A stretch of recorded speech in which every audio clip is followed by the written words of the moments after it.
Okay. Oh, and I'm just want to show you that I am completely vertical today. Yes, I'm much better. Yes, I am approximately 16 pounds lighter. Maybe I should bottle this virus. Anyway, so as promised, this is going to be my 10 guesses for 2010. Unfortunately, you can only get 5 on this video. The other 5 are going to be on the newsletter. Um, I'm going to leave you with the subscribe. It's free to subscribe. Just trying to get you guys to, there's a lot of other articles on the newsletter. It's a monthly newsletter.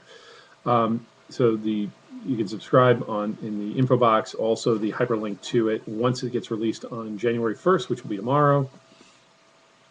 You will get to see the other 5 guesses. I don't want to call them predictions, so I'm going to call them guesses. So here they go. Number 1. Now, by the way, there's no. Try to turn this so it doesn't don't get so much glare. Okay, much better. Now, I just want to let you know that these are more or less gut things. They're not really based in any kind of research. It's just something that I've been observing and thinking that this is what's going to happen. So the first one, number 1, is my guess for 2010 that the Tea Party marches will be out again, but this time for bailout money to start to extend small businesses. Now, basically, what I mean by that is, the TARP funds and everything. Everybody's been touting. The banks have been touting that they've made all these profits because they were given money for free to do with whatever they want, and they could pay it back at no interest. So I think that the Tea Party folks, the libertarian groups, are going to this is going to ring in their head and go, hey, you know what? They're paying back this money, so why don't we just go to the Congress and say, hey, listen, why don't you give us money, um, at zero interest, 100,000, $10 million, whatever, and I'll start a business. Here's my business plan. That's more than what the banks gave you, or expand my business, and I'll pay you that money back at no interest, just like the banks did, and let me do that. Now, if Congress does agree to that, I think that would probably do more for the recovery than anything else. Chances are, I don't think it's going to happen. I think it's going to be more like the bonus marches of 1932, 1933, and they're going to tell you to go fly because you didn't give uh, really nice gifts to your senator and congressman over the last couple of decades. So that's what I think the first thing is going to happen. So I think that since they're paying back the TARP money, the people are going to say, "Hey, I could use this money. Why won't they give it to the people? It's my money anyway. I've been paying taxes for umpteen million years." The next one is that I believe that unemployment will reach 13% by at least year's end. I think it might happen earlier. There is some indications that more and more people are going to use the U6 number versus the U3 number. The U6 number presently is somewhere around 22% or something, like 17 to 22%. It's still very, very high because they're counting people who are no longer getting benefits. That was number 2.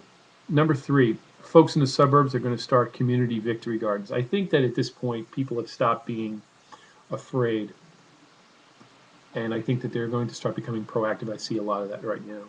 And I think a lot of people are going to start to come together and say, we're going to, because I believe that as long as this money that is sitting out there, thanks to Ben Bernanke and the Federal Reserve, as long as it can't be mopped up, inflation is going to start to creep up. It's just a matter of time. It's scientifically proven, like gravity, that if that much money is sitting out there, that it's going to cause inflation. And I think that inflation is going to start to creep up. It has started to creep up already in a small way in groceries. I just spent six food today. I picked up groceries that would have cost me about $80, and now it cost me $103. And I've been keeping my receipts.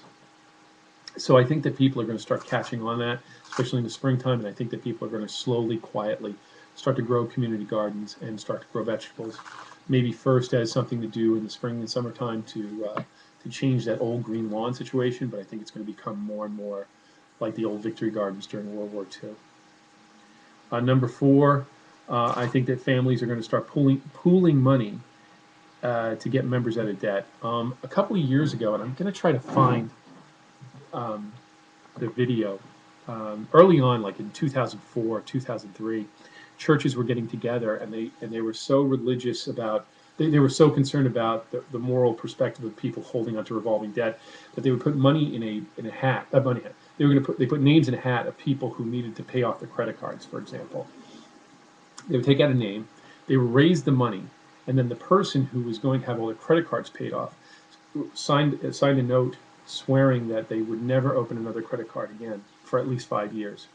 I think that that's going to happen in families, especially with the interest rates going up, and that they're cutting people to the point where they're no longer going to have access to credit. They'll be trapped in the debt that they own, and I think people are going to start to pool together. Especially older people are going to start pooling money towards the other younger people to free them up so they can have a family and live their lives. That's one of my guesses. So that's number four. Number five, big banks are going to end domestic banking for high-end clients. And what I mean by that, I think that banks like NBNA, HSBC, and so forth are going to become more like Goldman Sachs. They're going to deal with high-end clients with sovereign funds, and they're not going to deal with you and your 55 cents or your $5,000 of savings because it's just not worth it to them. And I think you're going to see more and more banks because they don't want you to have a credit card with them. They don't want debt from you. They don't want your mortgage. They don't want anything. And I think that what's going to happen is they're going to become, not even banks in the classic sense. I think that they're going to just go towards sovereign funds and do more of this high end stuff with just trading dividends and derivatives, and what's going to be left is the local banks if there are any left over and credit unions, and I think that those organizations are going to be really what's going to be aiding you as an individual for your savings and your long-term goals. So those are the first five. The second five are going to be on, actually all of them are going to be on my East Coast Economic Update blog on the UTOM website. So those are my guesses. So Tea parties, I'm going to reiterate this. The Tea parties are going to go after the bailout money, see if they can get it to start or expand their businesses. Folks in the suburbs and around places are going to start co-opting or creating community gardens where they're going to grow vegetables. Families are going to start pooling money together to pay off people's debts, credit card debts. I don't think it's going to have anything to do with their mortgages.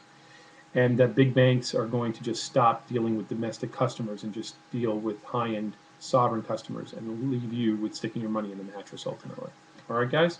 So those are my five guesses. The other five guesses you're going to see later on. So have a happy new year, and let's hope it's more prosperous than the last decade. Peace out.